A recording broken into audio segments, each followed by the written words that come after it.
সুস্বাদু এমন লিচুর সমাহার পাবনার সদর ও ঈশ্বরদীতে।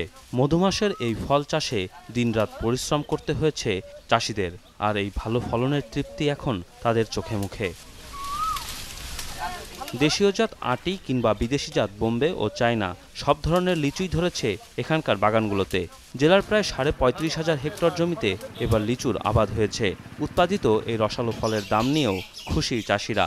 এবারকার লিচুর আবহাওয়ার কারণের জন্য খুব সুন্দর ফলন হয়েছে, দামও ভালো পাচ্ছে, এটা আমরা খুশি।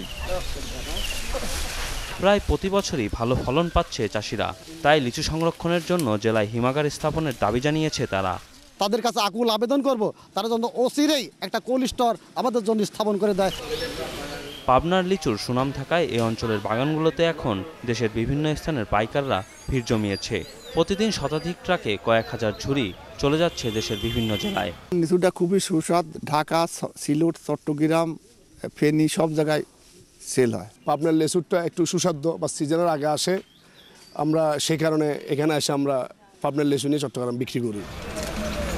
সময় মতো সার কীটনাশক ব্যবহার করায় এবার বাম্পার ফলন হয়েছে বলে জানালেন এই কর্মকর্তা। প্রযুক্তি এসেছে, আমরা প্রশিক্ষিত করেছি চাষিদের।